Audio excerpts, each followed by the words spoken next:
Mesdames, bonjour, monsieur, bonjour. Nouveau dimanche, nouvelle édition de Canal Presse sur Canal 2 International. Nous sommes en direct de Douala. 90 minutes pour décrypter les grands sujets de l'actualité qui ont marqué la semaine, mais qui ont surtout été développés par la presse, avec naturellement comme invité les hommes de médias, ceux qui font et défendent parfois l'actualité. On va pendant ces minutes avoir des arrêts habituels, sauf un, le sommaire qui ne sera pas du rendez-vous de cette édition. On aura naturellement notre revue de presse et le reportage de la semaine qui sera signé comme tous les dimanches Arnaud Nguefak a un seul grand sujet en deux phases pour alimenter ce programme dominical. Une fois de plus, bonjour et bienvenue.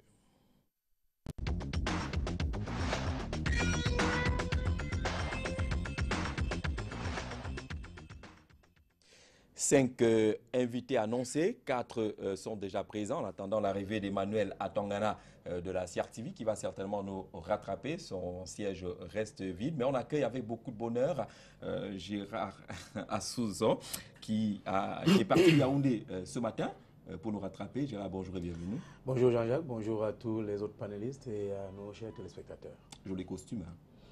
Merci.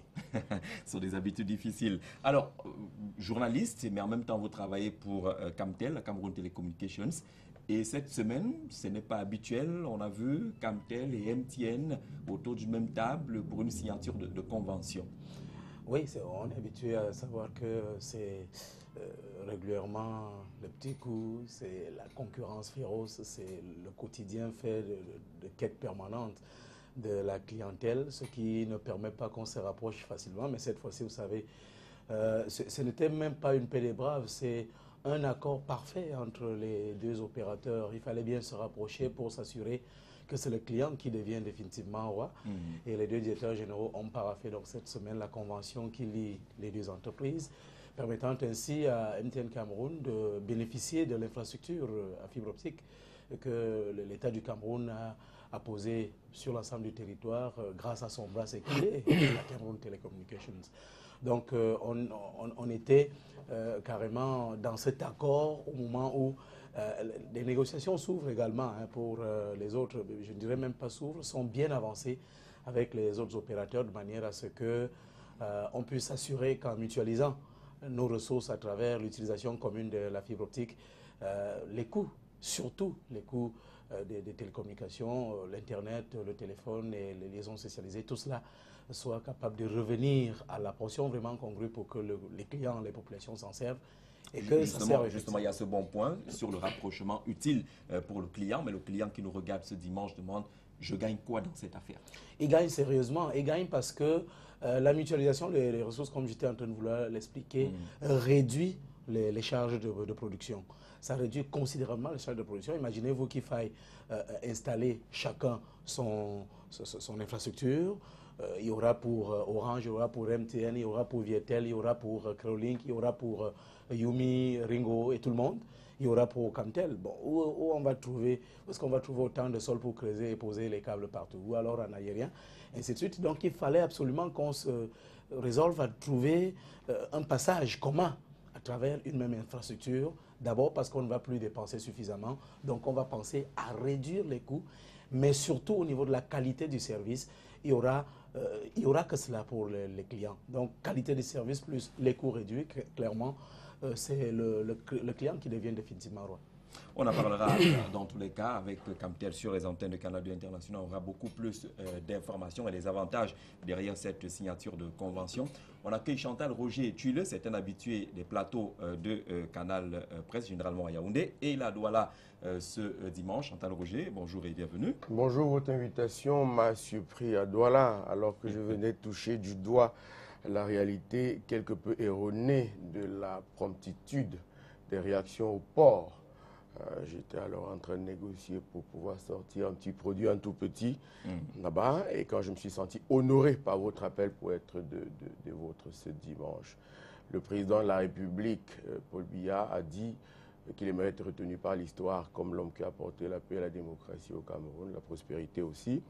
Pour la prospérité, je crois qu'il faut attendre un peu, ce sera pour 2035, pour ceux qui seront vivants. Pour la démocratie, je crois que c'est chose faite, on va parler. Alors on fera avancer avec votre compagnie, votre permission un peu le débat démocratique aujourd'hui. Merci le de débat m'avoir démocratique invité. est ouvert, comme d'habitude, hein, tous les dimanches sur Canal Presse. Mais lorsqu'on dit Chantal Roger Tchuleux, ce n'est pas un secret. Si c'est un secret, je le dévoile maintenant. Il est présenté désormais au quartier comme l'ennemi viscéral, mortel de Samuel Eto'o. Vous assumez cela? C'est une figure de style, non, c'est une caricature. Je dois avouer que nos chemins ne se sont pas croisés, ce jeune garçon et moi-même, et que par inadvertance, c'est un accident de l'histoire, j'ai été au contact d'une affaire. J'ai cru voir que vous l'avez inscrite aujourd'hui dans vos dossiers et qu'on en parlera de long en large. Non, simplement, le hasard et l'histoire ont fait que je sois au contact d'une affaire malheureuse qui a alimenté les faits divers dans notre pays ces derniers temps. Et en possession d'une partie des documents seulement, je me suis, avec quelques confrères, plaint de ce que quelques messieurs à la fortune établie s'acharnaient sur quelques plus faibles. Non, il ne s'est pas agi de cela. Il y a une autre version de la réalité que je suppose nous allons rendre publique ici. Très bien. Alors, le sommet de l'Union africaine, le 23e, s'est tenu du côté de la Guinée équatoriale, à Sipopo là-bas. C'est une cité qu'on présente avec les termes les plus mirobolants. On a parlé d'agriculture et de sécurité alimentaire de ce côté-là, en présence du chef de l'État camerounais, le président Paul Biya. Vous n'étiez peut-être pas à Yaoundé hier. Le retour du chef de l'État, c'était un grand moment avec les conséquences qu'on peut imaginer. Mais de ce sommet-là, sur les réseaux sociaux, on dit les sommets de l'Union africaine se suivent, se ressemblent, il n'y a pas de résultats forts. D'abord, les périodes des grandes idéologies sont passées. Le socialisme, dans sa formule dure de grand partage, est terminé. On va vers des socialismes capitalisants. Le capitalisme à la dure également. Le nazisme, c'est un douloureux souvenir. Donc, de plus en plus, des gens vont vers la constitution des blocs. Mais un des blocs, aujourd'hui, se veut un bloc territorial, un bloc politique et souvent un bloc continental. Pour le cas de l'Afrique, où on a senti que les uns et les autres présentaient quelques failles, le désir de se mettre ensemble, la nécessité de se mettre ensemble s'est fait ressentir depuis 1960. On a pris cela quand les pères fondateurs avaient évoqué seulement cette idée-là, l'Nkrumah de cette époque-là, ainsi de suite, les Aïdjo, que c'était une chimère. Aujourd'hui, plus que jamais, on se rend compte que face à la bourrasque qui vient des autres continents, de d'autres civilisations, l'unité est la seule porte de sortie. Alors, l'unité africaine, est-ce qu'elle est une simple tradition? Je suis tenté de penser que non. Le sommet de l'autre jour a réuni un nombre très considérable de chefs d'État africains. Ce n'est jamais arrivé qu'on ait atteint ce quota-là, c'est-à-dire près de 47 sur 52, sur 53, tiens, 53. Le Soudan est devenu indépendant. Et le sommet a reçu en son sein de nouvelles têtes, de nouvelles figures. Le président de l'Égypte notamment, qui a ouvert le séminaire par un discours novateur, par un discours révolutionnaire et qui a mis le point là où il fallait, qui a dit que la plus grande menace de l'Afrique aujourd'hui, c'est le terrorisme. Donc c'était un grand point. Et on a vu également une reconnaissance de fait de ce qui se passe au sud du Soudan. C'est une rébellion de la part de l'ancien Premier ministre, puisque le chef de l'État, Salva Kiir, était l'invité principal. J'ai remarqué avec beaucoup de plaisir le rôle prédominant, chacun sait que je ne fais pas dans la langue de bois et que M. Biya n'est pas spécialement de mes amis, mais j'ai remarqué avec beaucoup de plaisir qu'il a joué un rôle très important pendant ce sommet.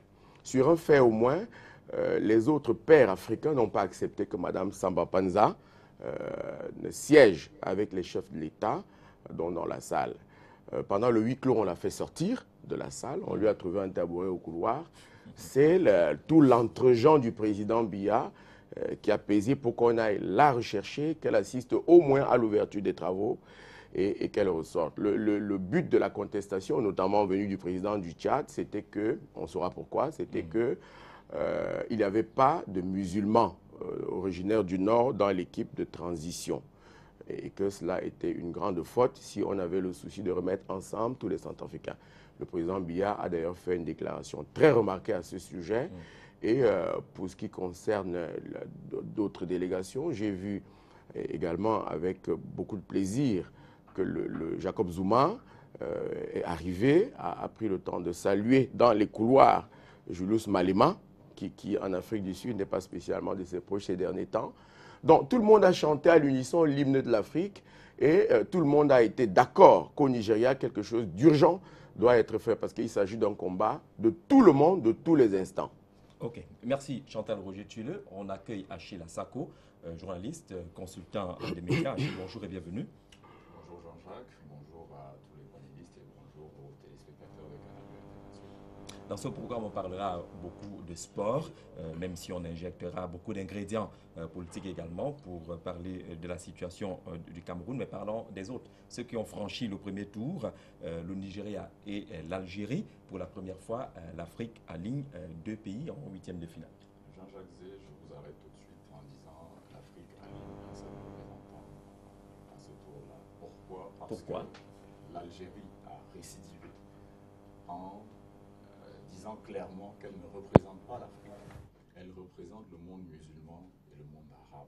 Donc, ils ont dit qu'ils vont se battre pour que le monde arabe, le monde musulman soit représenté dans les tours prochains de la Coupe du Monde. Donc, on va féliciter le Nigeria qui s'est battu avec ses armes et on souhaite bon courage à tous ceux-là qui sont rentrés de façon parfois décousue, hein, comme avec l'exemple camerounais et peut-être sur un coup du sort aussi avec l'exemple ghanéen. Alors, le problème des prix n'est revenu. Le Nigeria traverse également ce problème-là. Le Ghana l'a connu. Qu'est-ce qui se passe? Pourquoi ce mal est si profond? C'est un problème de confiance. C'est un problème de confiance. Quand vous êtes en entreprise, vous ne traitez pas avec les fournisseurs qui vous payent de façon au petit bonheur, la chance. Vous ne traitez pas avec eux comme avec des fournisseurs dont vous êtes sûr ou alors avec les personnes à qui vous faites crédit régulièrement et qui réussissent à rembourser leur dette. Donc ce qui se passe, je pense, c'est simplement que les fédérations africaines, généralement, ont pris l'habitude d'utiliser l'argent qui était destiné aux joueurs à d'autres fins. Et aujourd'hui, on assiste effectivement à la remise en question de ce mode de fonctionnement. On pensait que c'était un mal simplement limité au Cameroun. On a découvert que même au Ghana, où on dit que les gens sont intègres, cela pouvait aussi arriver, où la présidence ghanéenne a dû dépêcher un avion rempli de billets pour essayer de calmer les Black Stars. On s'en rend compte aujourd'hui, le Nigeria, on ne sait pas s'ils se sont entraînés. Les dernières nouvelles ne sont pas très rassurantes parce qu'il faut cet argent-là. Il faut que les fédérations et les gouvernements apprennent à régler. Il y a quelqu'un qui proposait que dorénavant, l'argent soit versé directement aux joueurs par la FIFA et que ce ne soit plus une histoire qui va transiter entre les fédérations, les différents comptes et que finalement on en soit à toujours payer de l'argent en espèces. Parce que justement, parlant justement d'argent en espèces, les Ghanéens se plaignent, on dépêche un avion, les Nigériens également, il faut que même la délégation vienne au pays chercher les sacs d'argent. Les Camerounais se plaignent, on envoie un sac d'argent du côté du Mont Fébé, encore de l'argent en espèces. L'argent en espèces. Il faut dire, de l'époque de Linus Pascal Fouda comme team press office à l'équipe nationale, il dénonçait ce fait et il disait qu'il ne comprend pas pourquoi les joueurs refusent de prendre les chèques. C'est-à-dire qu'ils fonctionnent par virement, mais il se trouve qu'il y a une explication. Ils risqueraient d'être imposés. Donc, ils ont plus intérêt à recevoir cet argent-là en espèces. Bon, ça peut se comprendre. Mais en plus, il y a que les fédérations, on sait comment ça se passe. Hein. L'argent liquide ne se gère pas toujours comme si c'était un virement. Il y a ceux qui jouent les entremetteurs qui forcément retiennent un petit quelque chose au passage pour pouvoir donner cet argent-là aux joueurs. Donc c'est une sorte de situation. Ça arrange beaucoup. Voilà, ça arrange beaucoup. Tout le monde. Il vaut mieux que ça se passe en espèces. Il n'y a pas de traces. Les droits de transport. Voilà, tout cela. Voilà. J'aime beaucoup son costume et le nœud papillon ce dimanche. Le professeur Aboya Manassi est parmi nous, politologue, mais il anime de nombreuses chroniques dans la presse. Professeur, bonjour et bienvenue. Bonjour Jean-Jacques. Bien entendu, bonjour à tous les téléspectateurs de Canal 2 International. Ah, le papillon, il est magnifique. Alors, lorsqu'on cite les structures mises sur pied pour essayer de toiletter les mauvais rapports avec la fortune publique au Cameroun, on cite notamment la Commission nationale anticorruption, on cite aussi le contrôle supérieur de l'État, mais ces derniers temps dans la presse, on a l'impression qu'il y a affrontement entre la CONAC et le contrôle supérieur de l'État. D'ailleurs, les responsables de la CONAC estiment que la presse en fait un peu trop pour ternir l'image de la Commission nationale anti-corruption. Que se passe-t-il entre ces deux structures? Quelle est la lecture qu'on peut en faire? C'est une lecture drôle parce que la CONAC est sous la tutelle du président de la République et le contrôle supérieur de l'État dérive du ministère délégué à la présidence chargé du contrôle supérieur de l'État. Donc, je pense que c'est la présidence contre elle-même, dans une configuration justement entre l'organisme parapublic qu'est la CONAC et puis la structure administrative justement qui coordonne les contrôles. Sauf que la CONAC lutte contre la corruption alors que le contrôle supérieur de l'État contrôle les fonds de l'État gérés par les gestionnaires agréés.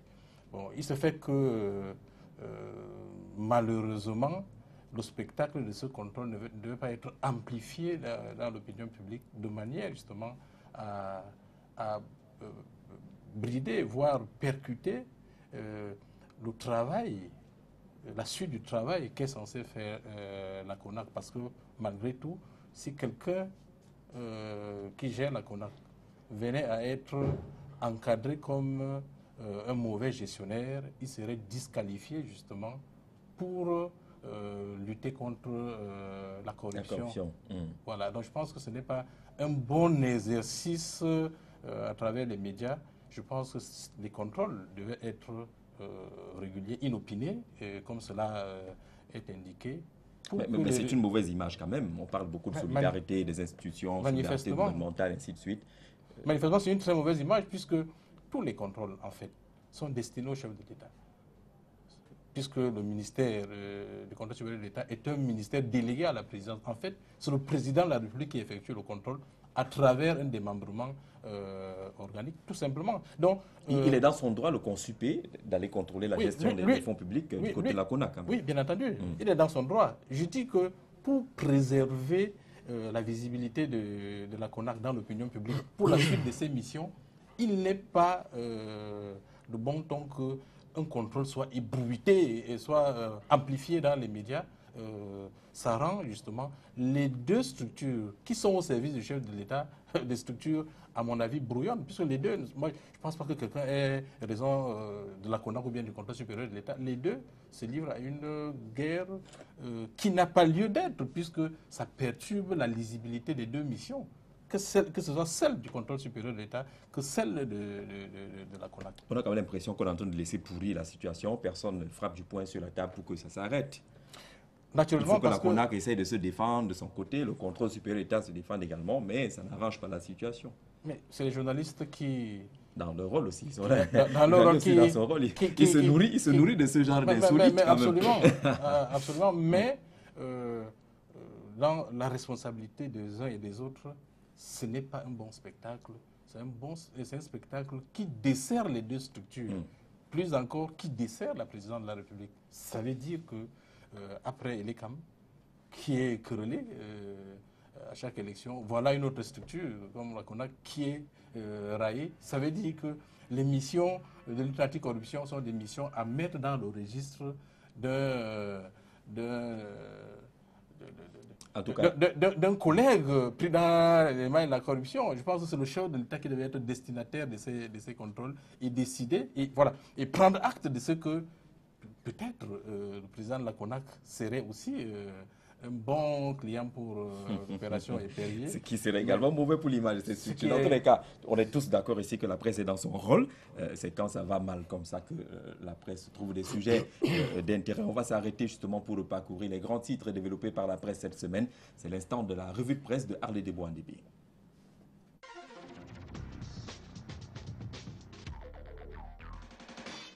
Bonjour.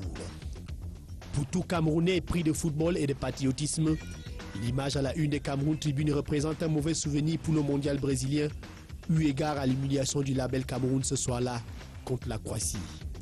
La dernière sortie était très attendue pour essayer de sauver l'honneur, mais c'était devant un Brésil de Neymar très déterminé que les Lions indomptables ont écrit la fin de leur parcours en noir à la Coupe du Monde. Le repère parle finalement d'une génération maudite. Entre les lignes, parfait Nicolas qui regrette. Les Lions indomptables ont couvert leur nom, leur pays, leur peuple d'opprobre. classée dernière équipe de la compétition, c'est triste, c'est lamentable, la dilapidation d'un tel héritage est criminel. Hot News constate tout simplement contre les Lions indomptables et son public, la rupture est consommée. C'est la débandade dans le groupe. Mutation a vu avec nous que seuls 12 joueurs sur 23 sont revenus au pays. Volker Fink fait faux bond à la délégation camerounaise. Samuel Etofi, selon la nouvelle, avait déjà promis le feu au Premier ministre et c'est à ce Premier ministre que le chef de l'État demande de lui soumettre dans un délai d'1 mois les résultats de la débâcle des Lions au Brésil.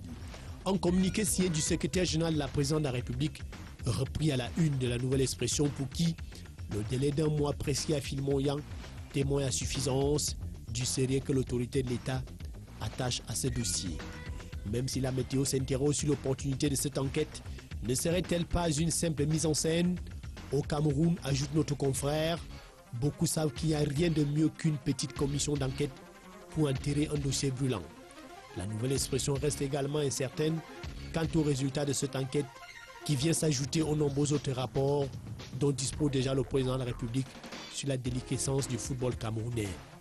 En petite une du journal de Séverin Tchunke, on parle achat des avions chinois avec cet aveu du ministre des Transports face aux députés qui reconnaît que les MA60 ont coûté plus cher au Cameroun qu'au Congo voisin. Robin Kidi, face à Jean-Michel Nietzsche du SIF, dit ne pas être impliqué dans les opérations financières de l'achat des avions. Le Cameroun aurait déboursé 34 milliards de francs CFA pour deux, or le prix unitaire acheté par le Congo est de 5 milliards 600 millions de francs CFA. Devant la représentation nationale également, nous sommes en mutation. Hélé Pierre s'est emballé au sujet des emballages plastiques biodégradables.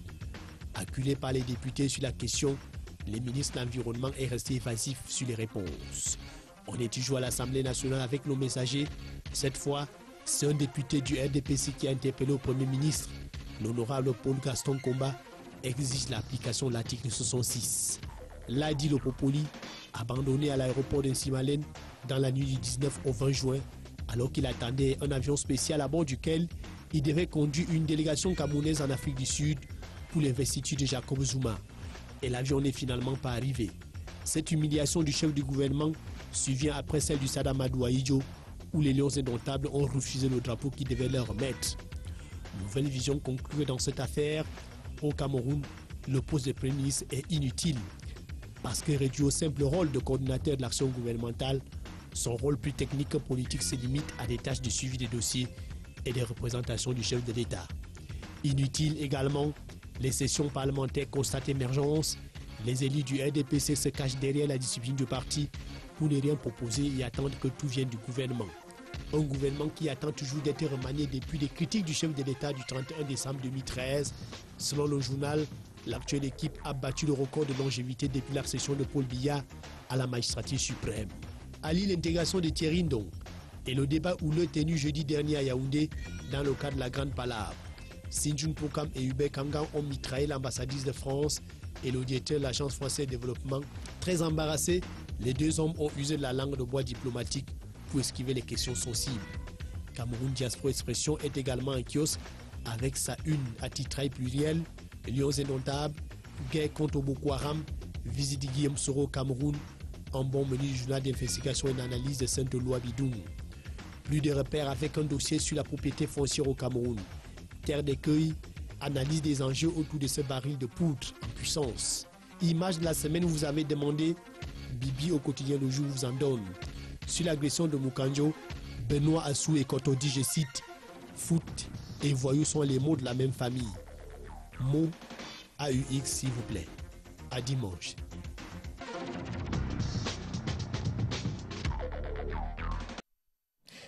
Parlons donc de cette débâcle de l'équipe nationale du Cameroun. Est-ce une faute politique ou un échec sportif? Le grand thème retenu ce dimanche.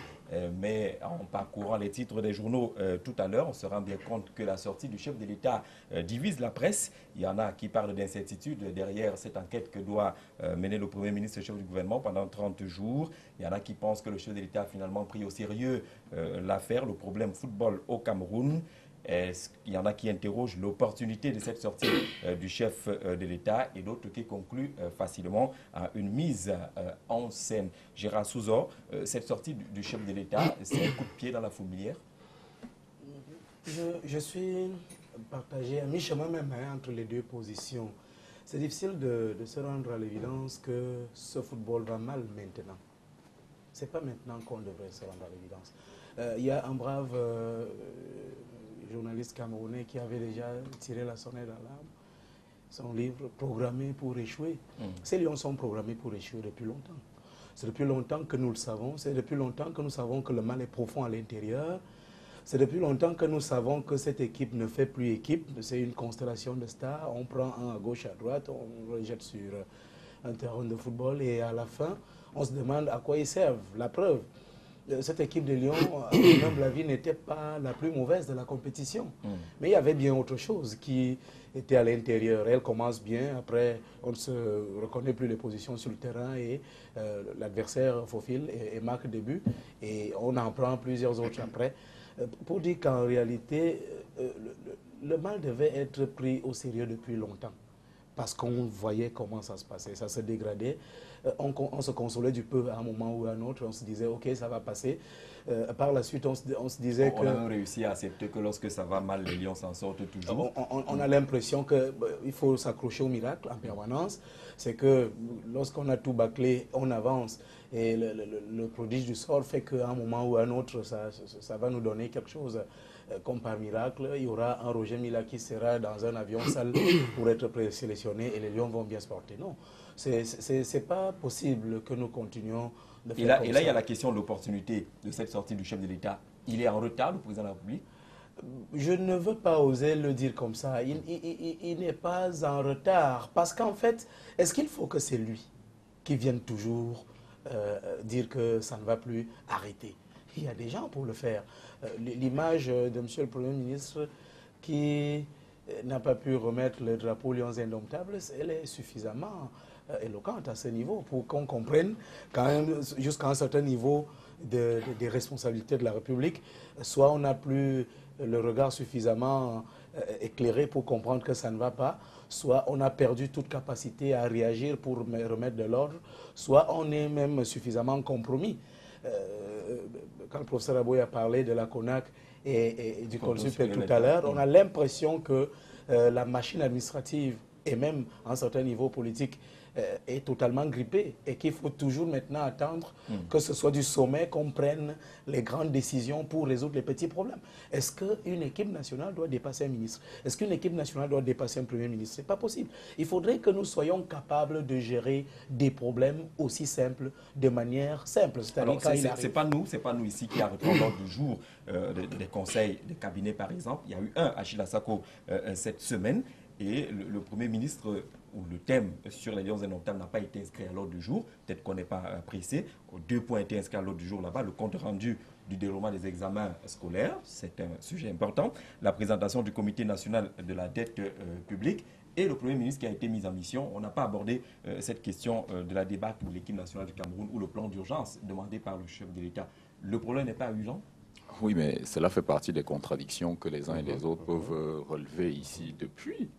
On a l'impression effectivement que le Camerounais joue contre le Cameroun, que la machine administrative joue contre l'administration, que le gouvernement joue contre le gouvernement et à tous les échelons même de la société camerounaise. Le problème du football camerounais ne date pas d'aujourd'hui. Je me souviens de Joseph-Antoine Bell qui déclarait au lendemain du retour de 1990, de l'épopée de 1990, que cette victoire, on va appeler ça victoire entre guillemets, était un arbre qui cache la forêt. Ça date de bien avant, c'est-à-dire que aujourd'hui, on ne fait que payer nos travers, on ne fait que payer le prix de notre tricherie, parce que c'est bien de ça qu'il s'agit.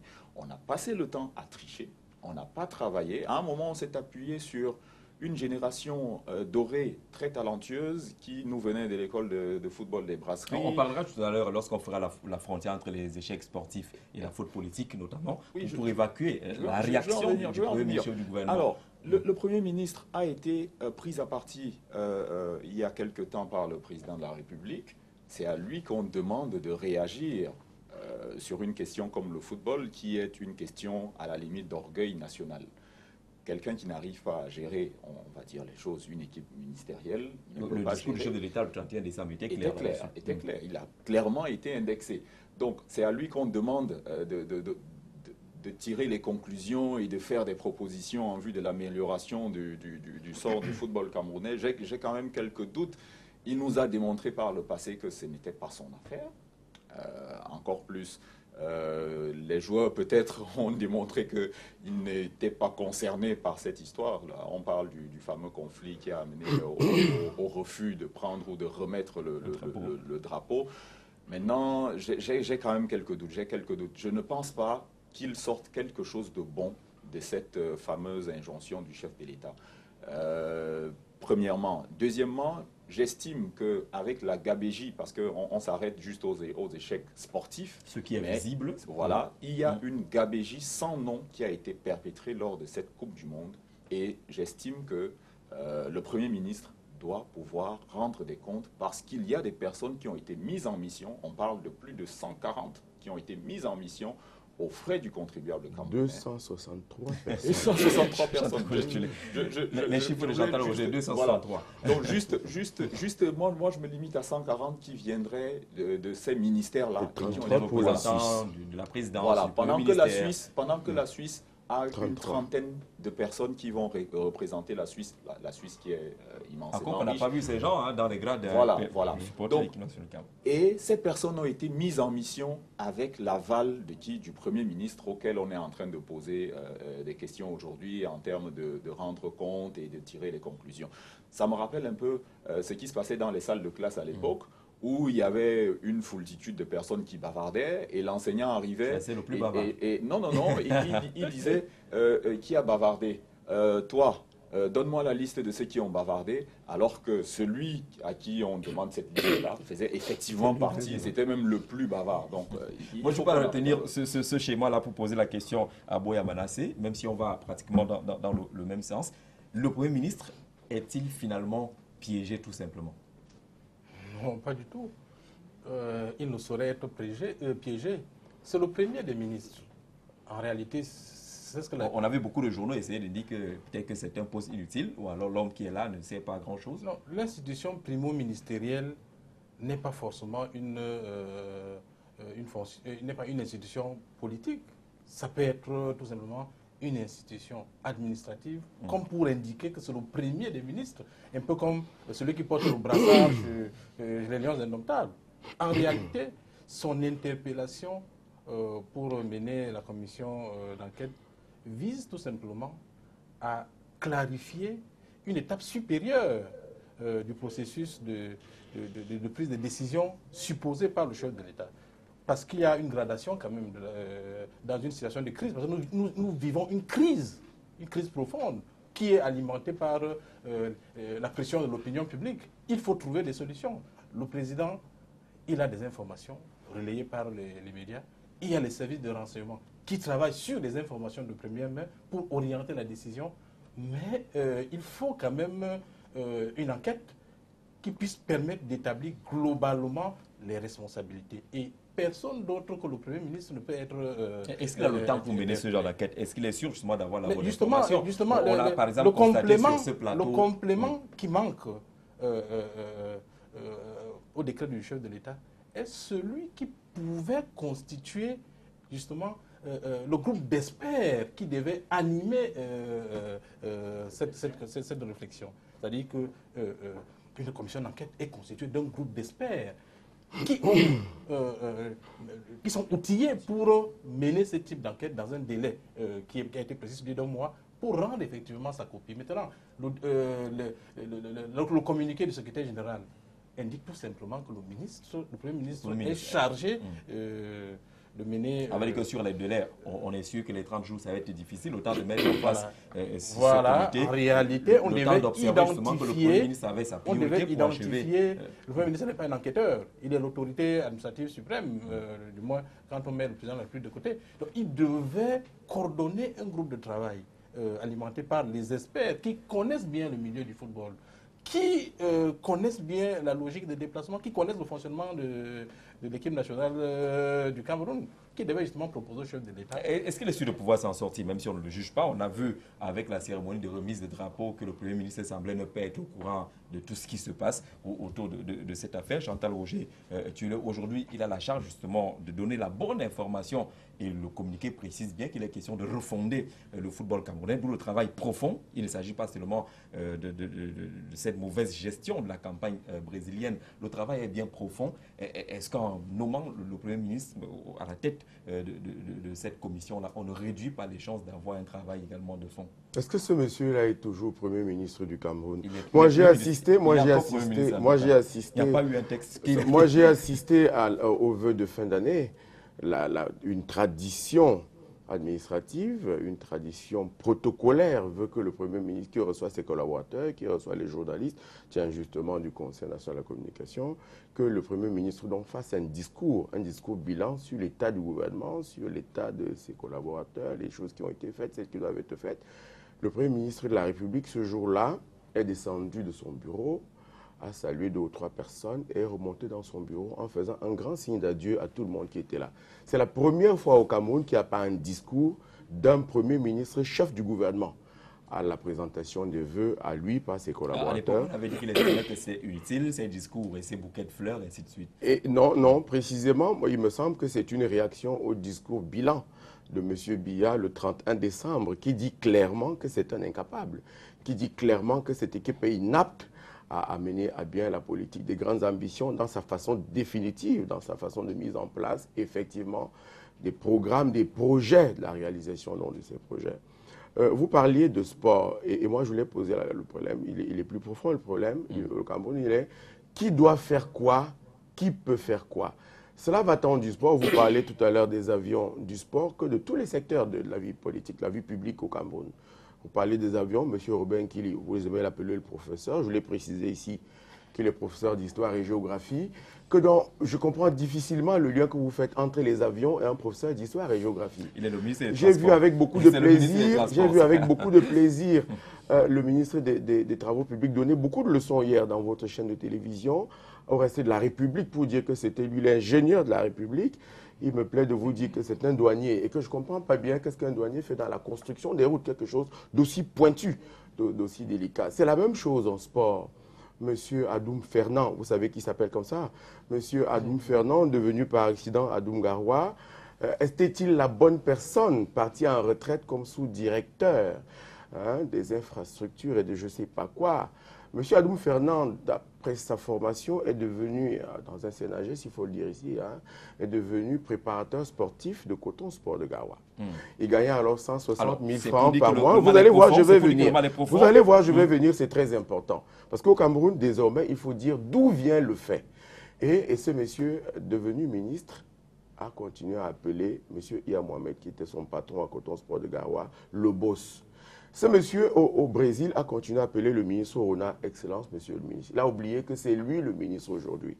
Maintenant, c'est pour ça que je posais le problème de qui fait quoi, qui doit faire quoi, qui peut faire quoi. Le problème est, on peut l'étendre également à la FECAFOOT. Et dans ce à qui doit faire quoi, est-ce que la commission qu'on appelle à travailler maintenant peut aller vers ces réponses? J'en venais justement pour dire que le Premier ministre me semblait désormais hors sujet, déclaré hors sujet par le président de la République le 31 décembre. Peut-être réhabilité. Qu'il y a une commission, on l'aurait su. Peut-être réhabilité, puisqu'il n'y a pas eu de remaniement. On l'aurait su pour quelques-uns qui sont voisins de sa résidence. Vous saurez qu'il y a beaucoup de chants religieux là-bas tous les soirs du fait d'un désespoir. Chacun répondra. Mais je veux dire que pour le cas de la FECAFOOT notamment, vous avez vu, comment vous l'appelez, M. Mvang, qui est pharmacien, qui s'occupe de football. M. Ouna, j'aime beaucoup l'enseignant.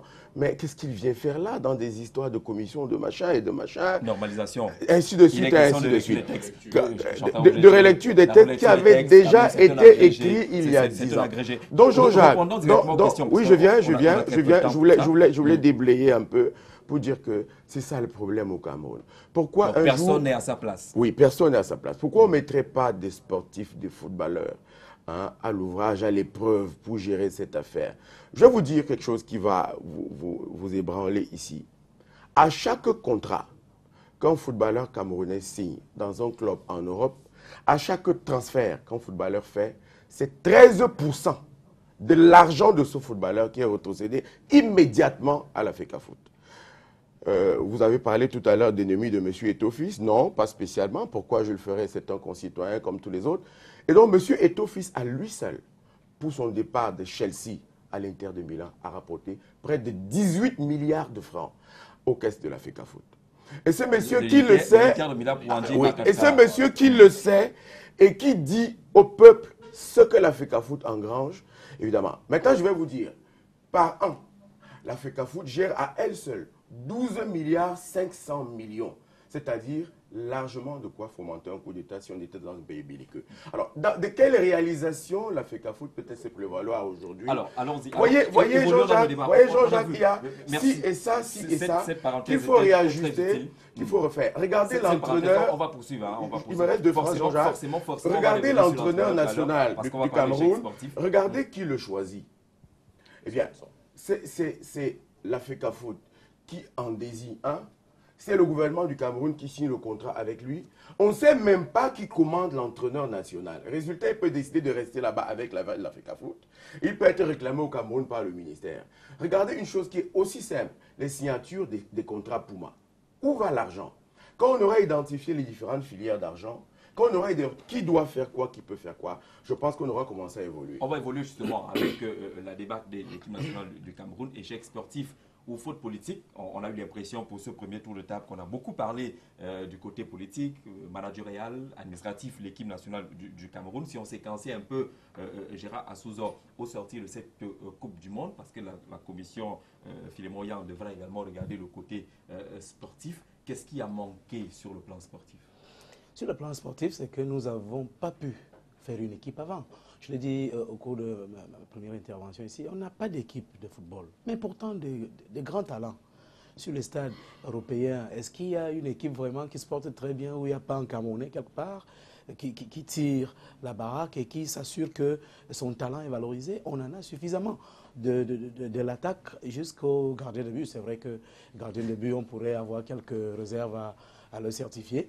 Je voudrais dire qu'en réalité, au niveau sportif, nous avons très peu de problèmes. Très peu, parce que les centres de formation qu'on avait là, peut-être qui ne fonctionnent pas très bien, ont laissé la place à l'éclosion d'un talent naturel que nous avons suffisamment. Mais le fond, c'est quoi? C'est que cette équipe s'est réunie quand? Entre la recherche d'un nouvel entraîneur, les joueurs qui ne sont pas libres au moment où il faut, et même la malédiction de l'occidentalisation poussée de nos mentalités. Aujourd'hui, nous parlons d'entraîneurs de football. Moi, je suis parmi ceux qui se réjouissent sérieusement que ce monsieur ne soit plus revenu ici. Il devait venir faire quoi? Puisqu'il faut même déjà commencer par son arrivée. Son arrivée est un malheur pour le Cameroun. Sur le plan sportif, il y a une désorganisation. Il y a une désorganisation. La structure, aucune structure. Monsieur Tchulé le disait tout à l'heure, là. Comment ça s'organise? Qui dirige l'équipe nationale? Qui ordonne quoi à l'équipe nationale? Qui sont toujours en les thèses de 1972 qui étaient prises dans un contexte essentiellement d'organisation d'une compétition, ont structuré de manière à ce que la Coupe des Nations 72 qui devait se tenir au Cameroun se tienne dans des bonnes conditions.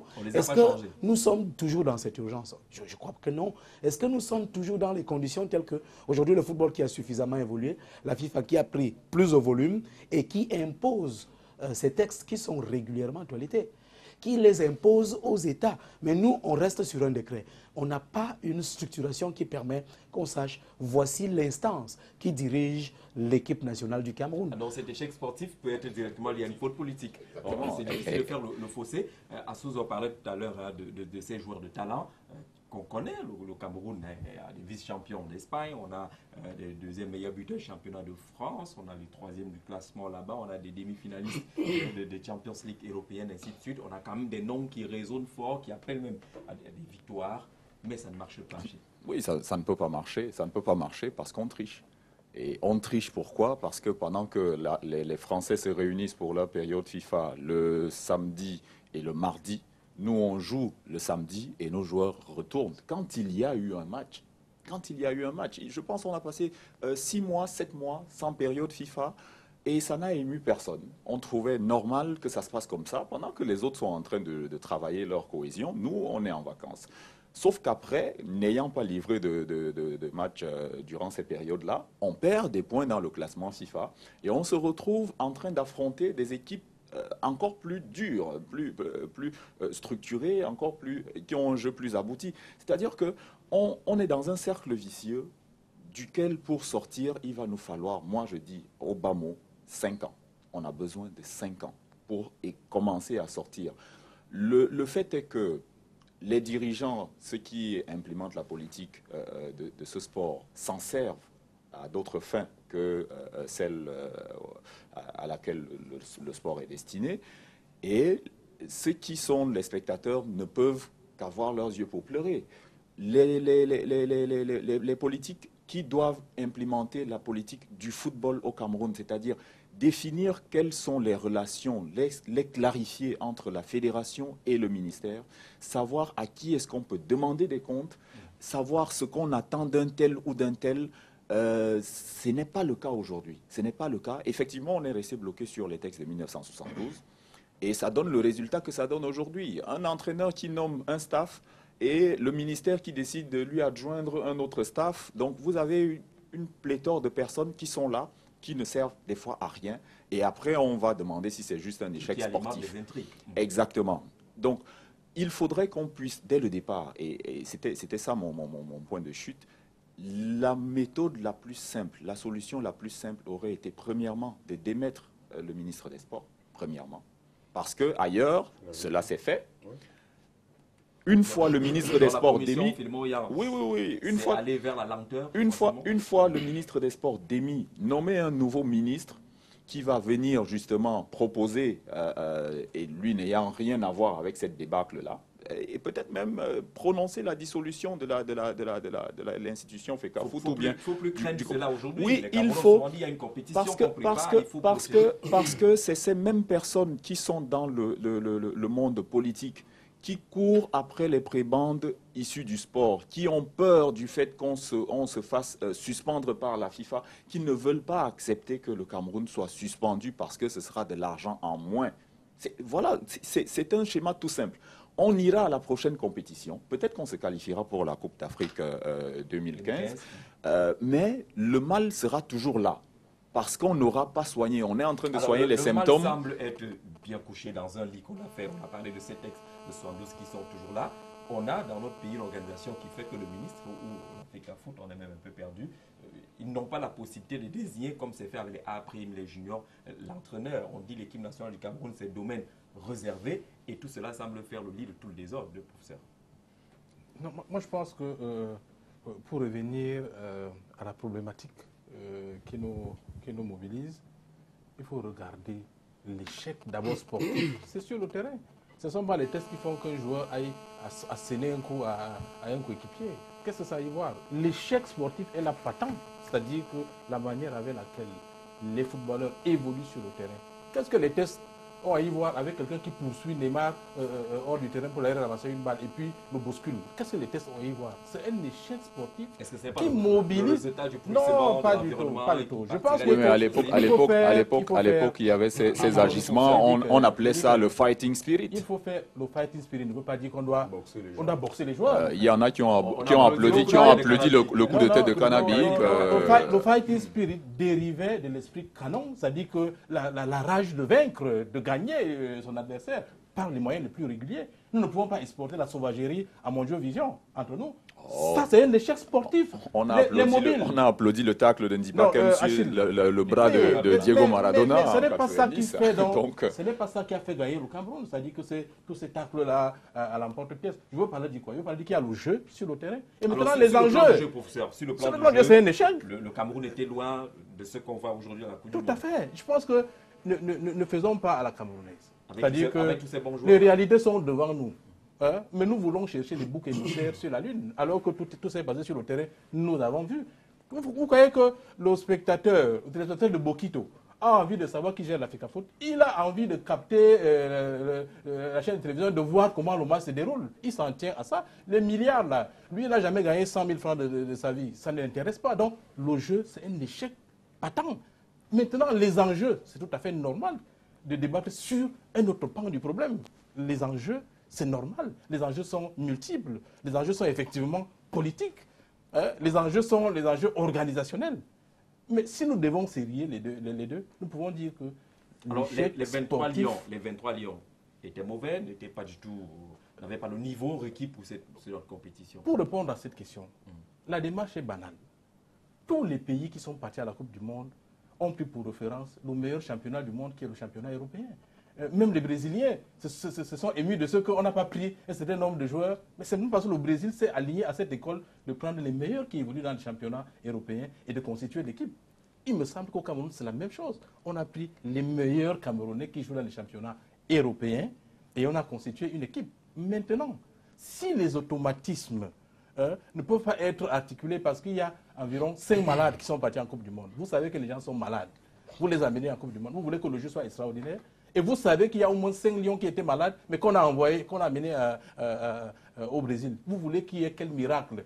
Mais parce que là, ce n'est pas sur le plan. Ce n'est pas sur le plan du jeu, justement. Le jeu, c'est l'indisponibilité physique d'un joueur. Comment il va produire un jeu qui rentre dans son registre habituel? Je dis c'est administratif. Pourquoi? Parce qu'un joueur va aller en Coupe du Monde.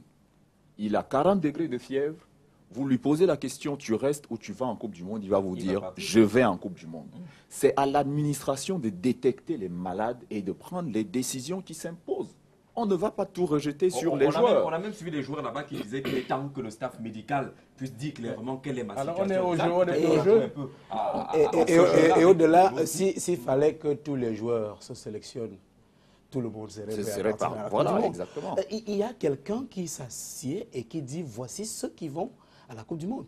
Et pour prendre cette décision, je ne voudrais pas imaginer que ce soit par un coup de tête ou à la va-vite. On réfléchit, on prend le bulletin de santé, on demande au médecin comment ça se passe. Est-ce que ce monsieur peut être à point à un moment ou à un autre? Je dis, quand le professeur Boya dit que c'est sportif, je ne vois pas. Parce que ces joueurs ont un rendement maximal, sérieux dans leur club. Ces joueurs ont un certain niveau de compétition qui leur est reconnu mondialement. Nous avons la télévision qui nous aide désormais à comprendre que voilà des joueurs qui se portent bien. Un certain Alan Nyong, on sait ce qu'il vaut dans son équipe, et ainsi de suite. Mais maintenant, il ne s'agit pas de prendre ces équipes et de les ramener au Cameroun pour qu'elles constituent l'équipe nationale du Cameroun. Il s'agit de prendre ces joueurs, d'en faire une équipe, un tout cohérent. Si ils ont donc perdu définitivement ce fighting spirit et que c'est devenu autre chose, mais j'ai quand même encore en tête le coup de tête de Zinedine Zidane à Materazzi dans une équipe cohérente, forte. C'est des choses qui peuvent arriver, mais le problème de fond, c'est le jeu lui-même. Et le jeu ne peut pas arriver entre des individus qui ne se connaissent pas, qui ne jouent pas ensemble, qui ne cultivent pas les automatismes, et surtout quand ils sont dirigés par quelqu'un, lui, qui est coupé du football depuis 20 ans, et qu'on est allé prendre au petit bonheur de la chance pour venir introduire. Dans ces conditions, on est en train de chercher tous des solutions, et le professeur parlait tout à l'heure de la logique du bouc émissaire qui semble gagner, qui peut compliquer également le travail de fond que devrait faire que vous voulez la commission Philémon Yang, et on a présenté le capitaine Samuel Eto'o-Fils, comme certains de ses coéquipiers le disent, celui qui veut faire changer les choses, qui n'est peut-être pas compris, mais qui semble être celui qu'on veut noyer parce qu'il veut être un artisan de la révolution dans cette équipe. D'abord, il faut rentrer sur quelque chose dont parlait le professeur, il a effleuré à peine pour dire que je parlais de qui fait quoi, qui doit faire quoi au Cameroun. C'est très important cette question. Elle est importante pourquoi? Il est impensable que le Premier ministre qui coordonne les renseignements au Cameroun, une partie tout au moins, n'ait pas été au courant qu'au stade, les joueurs ne vont pas accepter de prendre le drapeau. Il y a une mission avancée qui va au stade, il y a des renseignements qu'il a autour de l'équipe, il sait donc qu'il ne peut pas se hasarder dans un stade avec le drapeau du Cameroun qui est l'essentiel de nos emblèmes. Donc, il y a faute à ces niveaux-là. Ces services ont failli et lui aussi a failli. Si vous parlez de punir des gens, il faut le punir.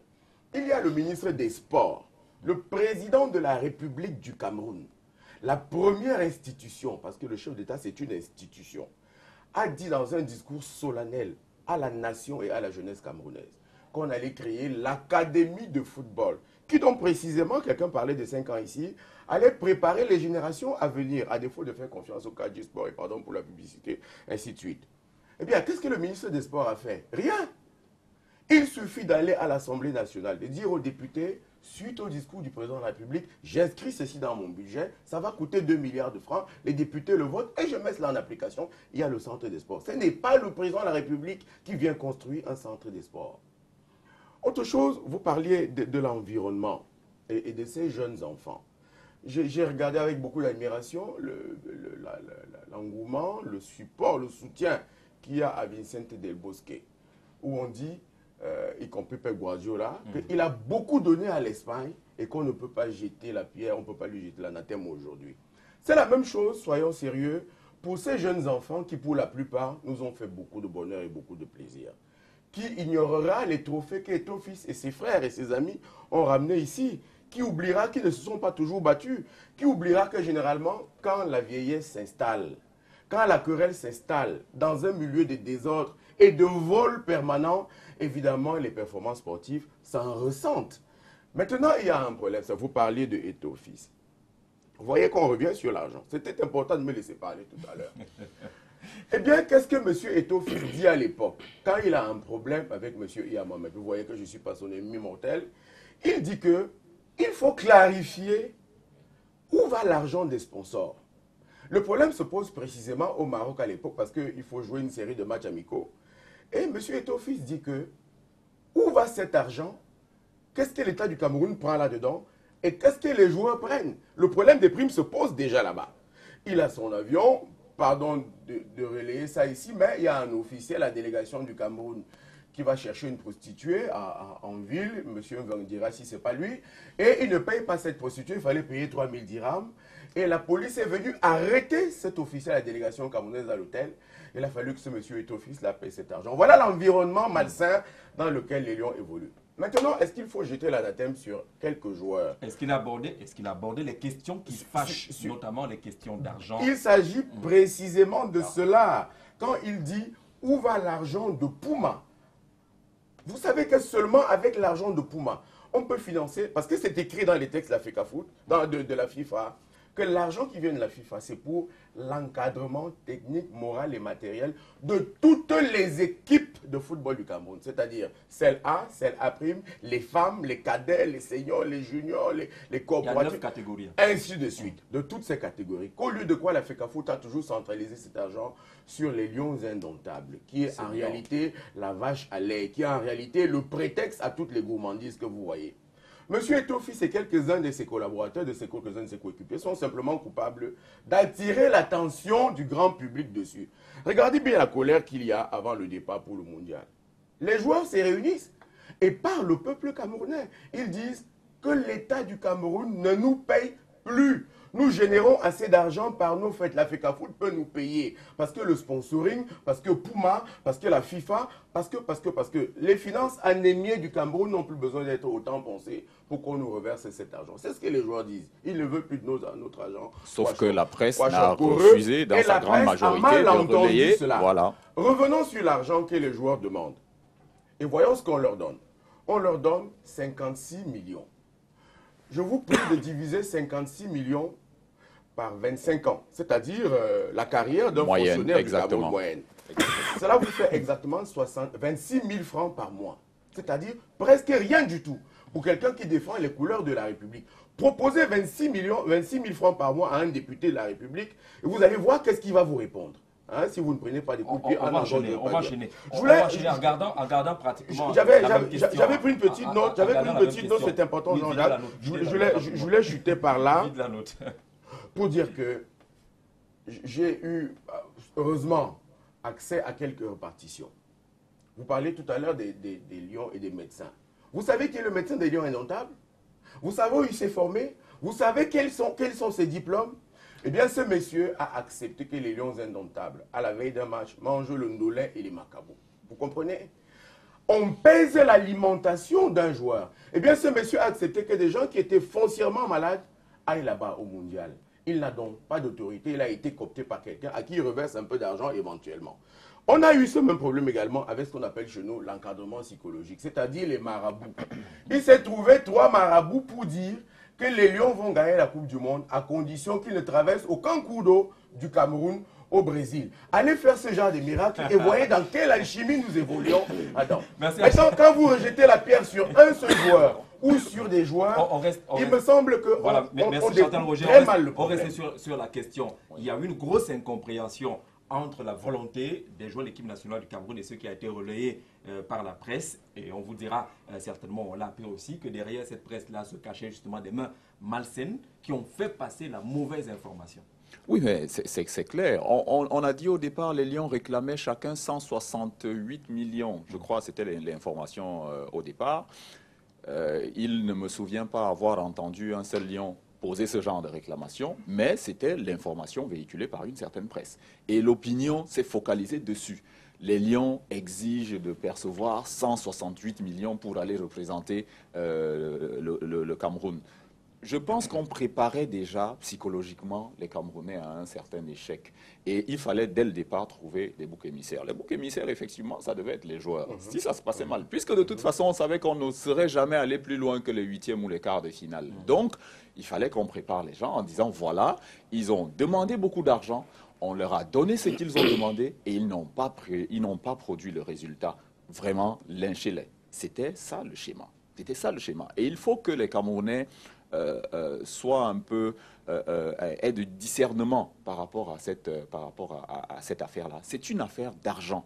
C'est une affaire d'argent. On ira à la prochaine CAN à cause de l'argent. L'argent qui est généré. Les Lions tiennent par exemple à préciser qu'ils n'ont pas besoin de cet argent. Même exactement. Si grossier, le Marrakech Gate, c'est pour combien? C'est pour 500 000 francs. C'est pour 500 000 francs par joueur. Qui a besoin de 500 000 francs dans l'équipe nationale C'est une question de Donc, procédure il faut se poser un certain genre de questions. Aujourd'hui, il y en a qui, j'entends, qui crient à l'antipatriotisme. Heureusement, les Ghanéens sont venus nous démontrer que cela n'était pas une question de patriotisme. Quand on réclame de l'argent, on ne donne pas le drapeau. Dans le cas du Cameroun, d'ailleurs, il faut préciser que la bagarre autour des Lions, crevons l'abcès ici. Oui. Il s'agit de la campagne pour l'élection du président. On va y arriver. Exactement. Chantal Roger, on va y arriver. Achille Assako était en train de développer justement. Cette grosse incompréhension peut être due à quoi? C'est parce qu'on a traîné à normaliser les choses au point où ceux des joueurs aujourd'hui qui sont des grands professionnels, qui savent comment ça se passe, sont plutôt mal perçus. Moi, je voudrais dire que les joueurs aujourd'hui, ceux qui osent jeter l'anathème sur les joueurs, tombent dans un petit piège. Ils tombent dans un petit piège parce que les enjeux sont même plus loin que ceux qu'évoque Chantal Tulé, la FECAFOOT. Non, ça va plus loin. Je me suis amusé à reprendre le discours du chef de l'État lorsqu'il disait « Faites-nous rêver encore ». J'ai dit « Voilà une équipe qui est mal partie ». Puisque vous savez qu'à l'intérieur de la FECAFOOT d'aujourd'hui, c'est Joseph Ouna qui est président du comité de normalisation. Mais à l'intérieur, la cheville ouvrière administrative s'appelle qui? Tombia Roko. Quelle est la différence présenté comme le futur président de la FECAFOOT. Et où est la différence donc, entre Tombia Roko et celui qu'on a mis en prison? Vous trouvez que quelque chose a changé? Non, du tout. Ça veut dire qu'on a jeté Joseph Ouna dans une espèce de panier à crabes. Il est entré, il se fait gratter partout.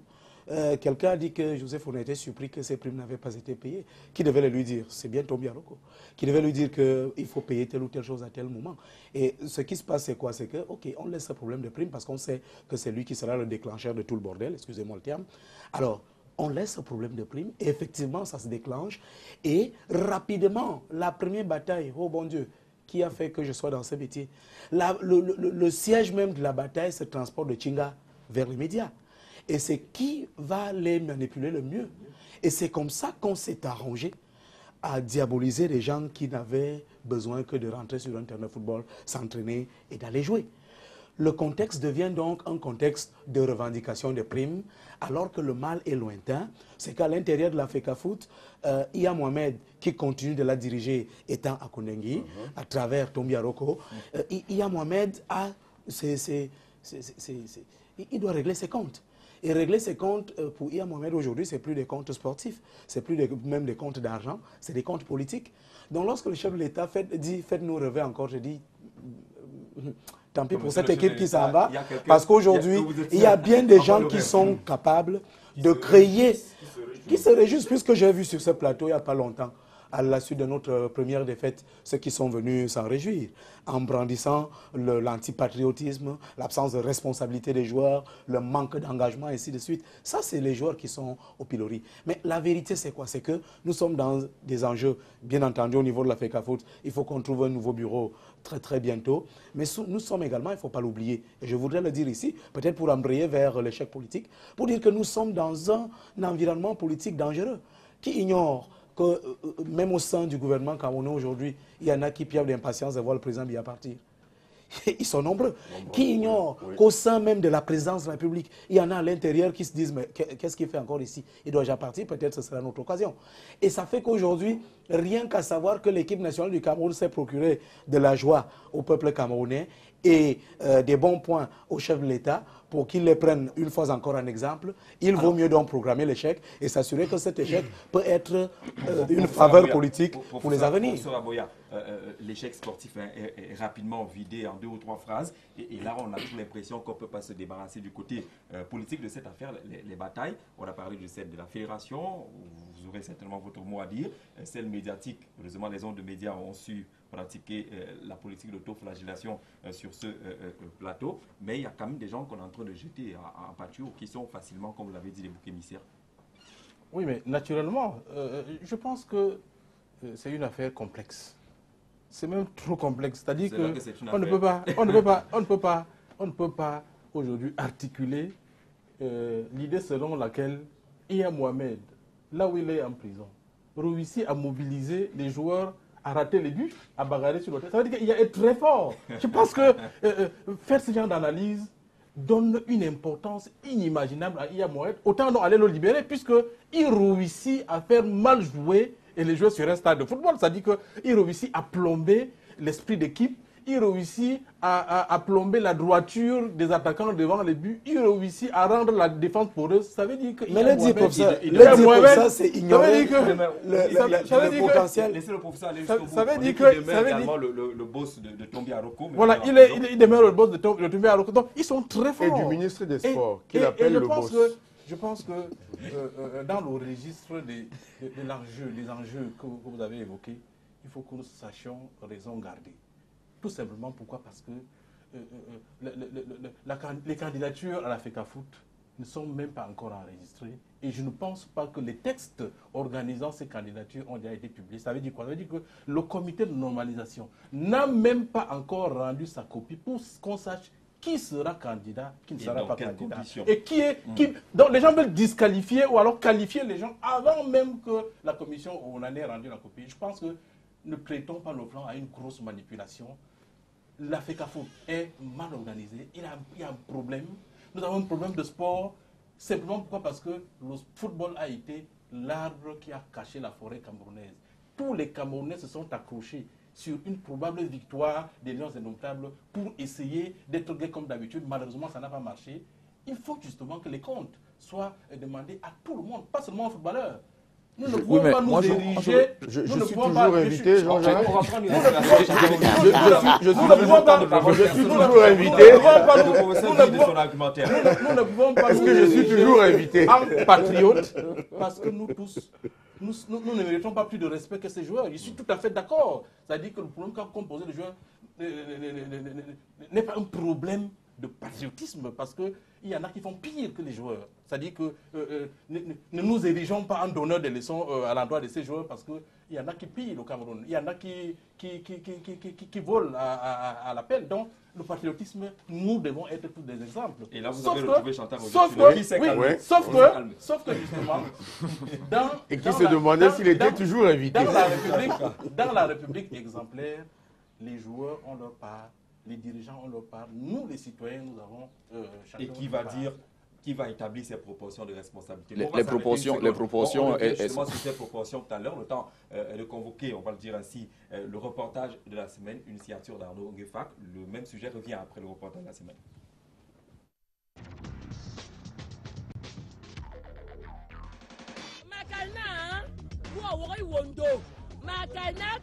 Coup de gueule, refus emphatique contre l'entreprise Kutch, exploitant de la carrière de Nomayos dans l'arrondissement de Bankomo.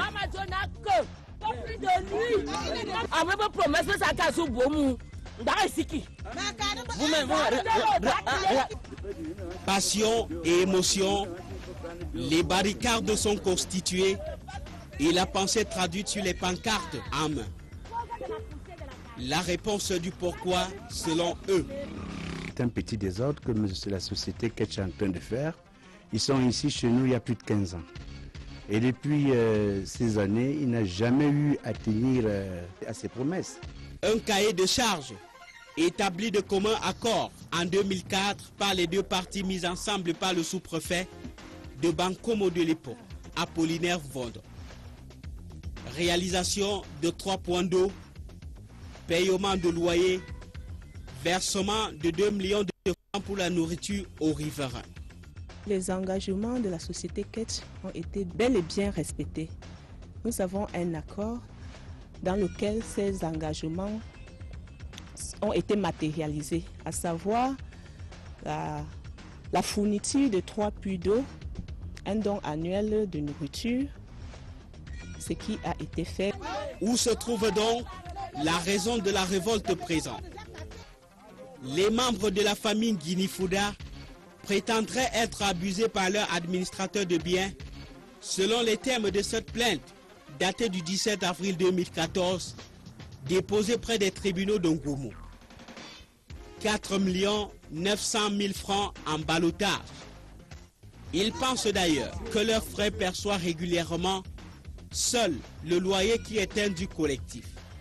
Ils ne payent pas les loyers. Vraiment, tous les riverains sont en train, d'ailleurs à un moment, parce que c'est moi qui soutenais tous ces actes-là, tous ces riverains sont en train de vouloir croire que lui et moi, on a peut-être un dessous. La loi des écrits témoins, 32 mois justement d'avance perçue et déchargée par Foudan Guinée Aloïs Alain. La carrière est preneur d'une dizaine de bails sur le site et c'est la seule famille Guinée-Fouda qui est mécontente. Les autres ayant décliné leur point de vue dans l'anonymat. À ce jour, tous les riverains sont à jour dans les paiements des loyers, y compris M. Nguini. Le dernier règlement de loyer par compensation remonte pourtant au 16 mai dernier. Pour cet arrêt forcé d'activité, le chemin de la justice est déjà emprunté. Ce qui nous a amené à saisir l'autorité compétente, parce que c'est une infraction que M. Nguini a causée, constitutif de voies de fait et de troubles de jouissance. Chacune des parties reste figée comme ce papillon sur un nectar des plus sucrés. Affaire à suivre.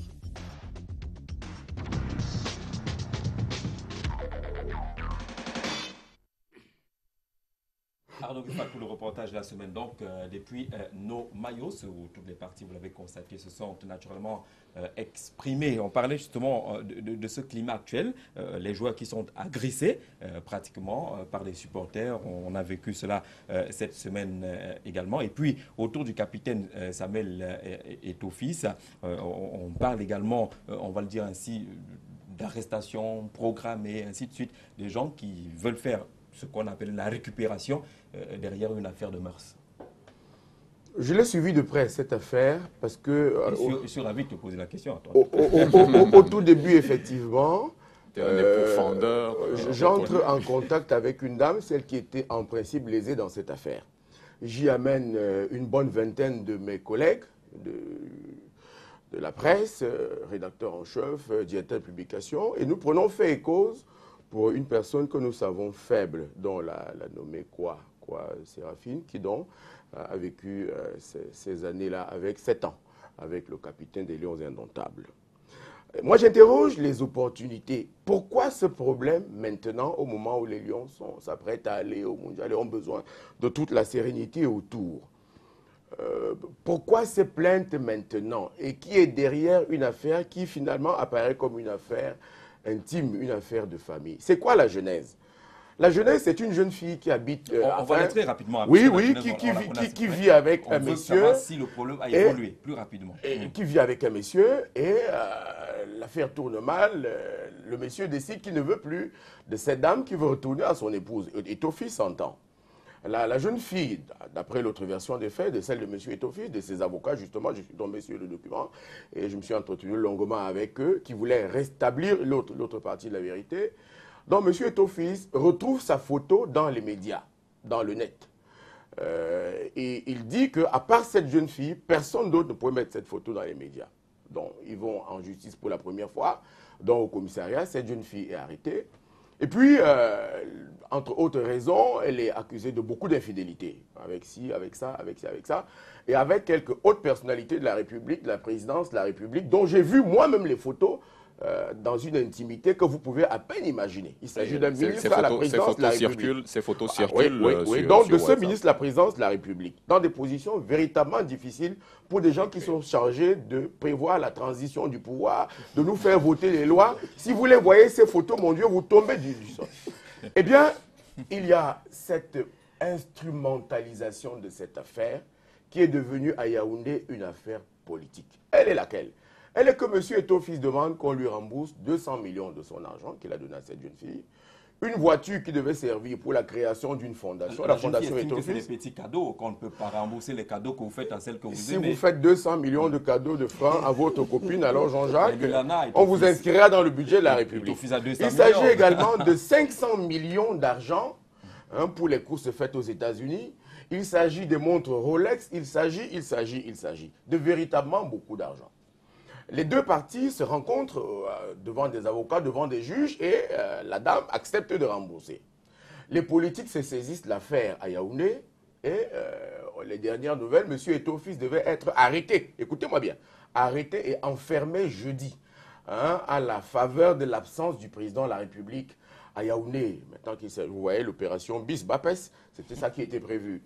Parce que M. Etofi, au lieu d'être convoqué à un commissariat de police, est convoqué par le délégué à la sûreté nationale dans ses services. Pour quel motif? On dit, on vous le dira quand vous serez ici sur place. Et donc, c'est ce qui est formellement écrit sur la convocation qu'il reçoit, parce que son avocat est allé, on a dit à son avocat, tu sais bien que tu viennes, mais il faut que tu viennes. Je veux dire que la base de toute cette affaire, il me semble que c'est quelqu'un qui a mis le point sur la plaie depuis longtemps et qui nous a dit: l'argent de la FECAFOOT est très mal géré. La politique du président Biya en matière de football peut être corrigée. Et que surtout, personne l'ignore ici, du pain et des jeux, c'est comme ça que les Latins géraient l'affaire. Et que surtout, le peuple est tourné en bourrique dans cette affaire. Je peux vous préciser, maintenant, parce que j'ai été au fond de l'autre dossier, que si rien n'est fait, qui empêche que ces photos de ce grand ministre de la présidence de la République soient également dans la presse, alors cette République peut chavirer, peut chanceler et peut tomber.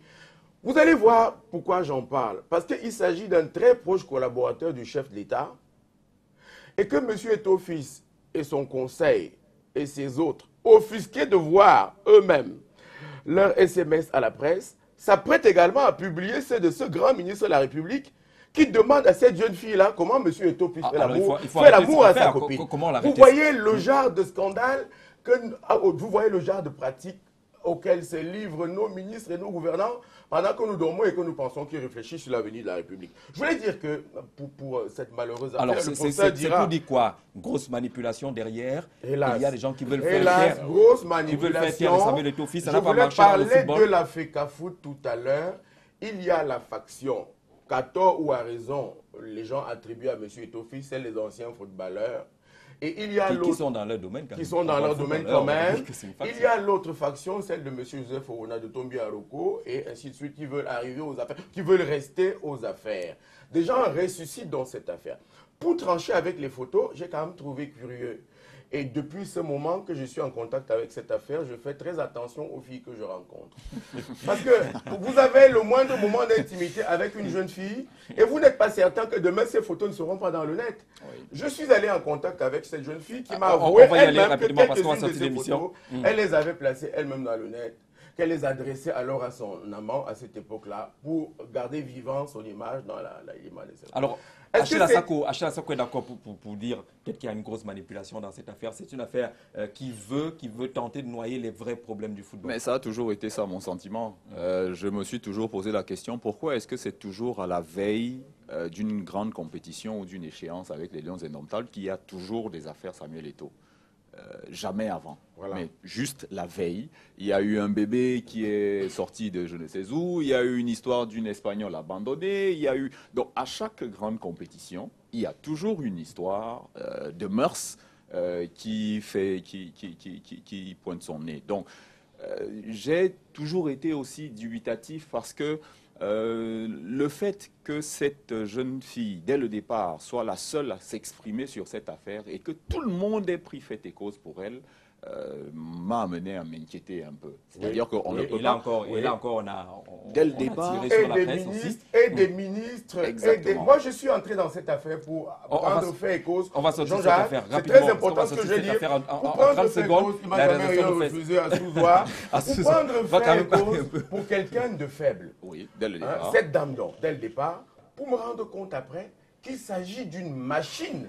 D'abord, cette voiture, je viens de voir les papiers, appartient effectivement à la Fondation Samuel Eto'o. Elle a été arrachée du commissariat où elle était saisie.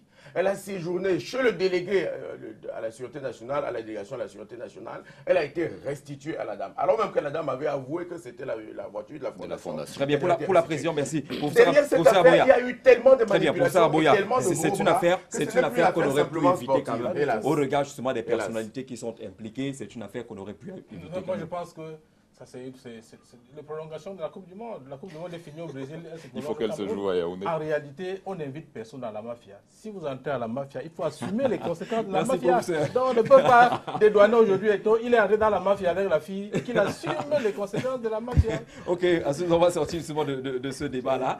Il y a un gros travail à faire sur la commission pas de normalisation, le comité qui va être piloté par le Premier ministre Philémon Yang pour la refondation du football au Cameroun. L'autre, c'est fait divers. Pas fait divers, parce que ce problème rentre dans une logique précise. Je ne sais pas comment ça va s'appeler. Moi, j'ai souvent appelé ça des camerounaiseries. Il faudra un néologisme approprié pour identifier ce que nous savons faire de nos valeurs. Vous savez, le Cameroun est le seul pays au monde où il n'y a personne qui a su faire quelque chose pour son pays. Il n'y a personne. Et que voir comment on peut jeter certains Samuel Eto'o en pâture comme un malpropre. C'est quand même curieux qu'un commissaire s'asseye quelque part et dise qu'on fasse venir Eto'o. Le délégué à la Sûreté nationale. On se souvient du scandale Zaya. On se souvient du scandale Zaya en France. Et le scandale que ça peut créer au Cameroun. Le président Biya a-t-il réellement besoin de ça? Peut-on enfermer Eto'o fils en évitant une émeute au Cameroun? C'est la question. Qui veut provoquer les émeutes? Qui veut déstabiliser le régime en passant par Eto'o fils? Il faut regarder ça. Merci Chantal Roger, on reste quand même un pays de droit et le droit dit que tout le monde peut répondre. Voilà, justice aussi. Bien entendu, mais ce même droit, c'est aussi qu'à un moment ou à un autre, il y a des choses qu'il faut savoir résoudre politiquement que par la justice. Prendre Samuel Eto'o fils là, au niveau ça s'appelle le rond-point Pharmacie du Soleil. Oui. Le mettre là. Parce qu'on sait que le marché central est tout à côté. Oui. Essayez d'imaginer cette hypothèse. Qu'est-ce que cela peut générer comme émeute sociale? Mais sur les vrais problèmes du football au Cameroun. Sur les vrais problèmes, on ne s'y attarde pas en attendant les résultats de la commission, qui, pour moi, risque d'accoucher.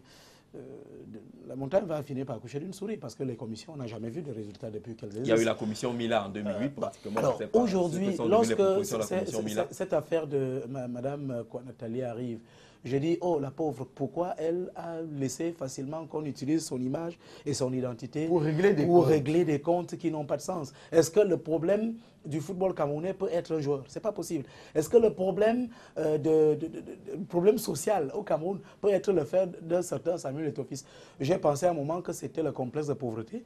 Ou alors, il y a de ça. Alors, on peut imaginer, et le professeur Aboya a dit que c'est la mafia. il y a des gens qui auraient dû ne pas entrer justement dans cette mafia-là.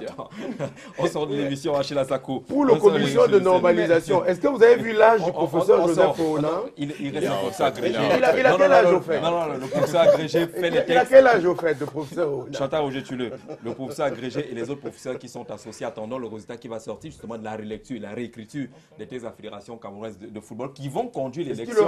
Et dans ces conditions, il n'est pas candidat. Oui, mais on risque de retomber dans les mêmes travers. Si les textes de la FECAFOOT, si les textes de la FECAFOOT ne sont pas en harmonie avec les textes fixant les relations avec le ministère, c'est-à-dire que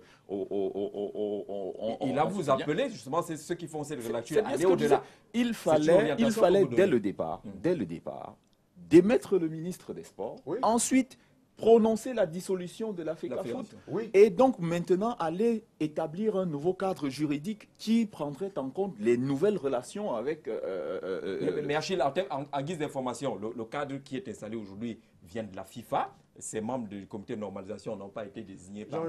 Ils sont en train de faire un travail de fond. C'est ces interférences. Peut-être que vous ajouterez pour le bon travail de cette commission-là. C'est ces interférences. Non, précisément. Ne faisons pas amalgame. C'est là qu'il y a le problème, Jean-Jacques.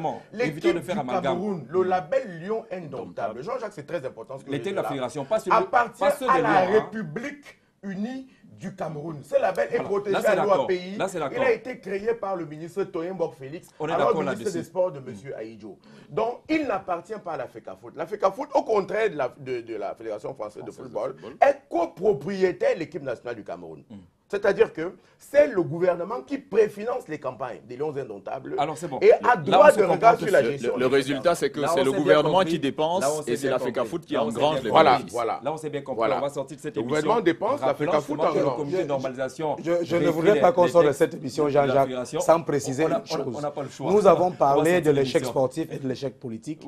Il y a un autre échec que nous avons oublié. C'est l'échec moral. Nous avons une dette envers quelqu'un qui nous a rien fait. Vous avez encore vu Mayo Son ces derniers temps? C'est presque... Il est là, il est revenu. Et on connaît à quel niveau. Et nous savons que nous l'avons fait partir pour quelqu'un qui était venu chercher juste de l'argent, en tout cas récupérer l'argent. Il s'en est allé et nous ne sommes pas capables de demander pardon à Mayo Son. Il faudra y penser. Il faudra penser à ça parce que dans nos sociétés, cela pèse lourd. Là, je parle comme ancien d'église, un dimanche qui n'est pas allé à l'église. Je dis, il faut savoir demander pardon, sinon on s'attire de la malédiction. Monsieur, et qu'on cesse de travailler dans l'urgence. Qu'on cesse de travailler dans l'urgence. Ce n'est pas une affaire d'État. Merci à Souzon. Merci Gérard Souzon, on va sortir de cette émission. Pourquoi Jean-Jacques veut m'empêcher de déclarer que je suis candidat à l'élection du président de la FECAFOOT? Vous l'avez fait. On sort de cette émission et on va laisser, tout en présentant nos excuses justement à la République du Djambo qui va s'installer tout à l'heure. On est entré un peu dans cette république sans visa. Le président Chop Chop et son équipe vont s'installer. On a pris un avion MA60. Merci d'avoir regardé cette émission de Canal Presse. Prochain rendez-vous dimanche prochain. Rediffusion demain autour de 23h. Merci de rester fidèle au programme de Canal 2 International.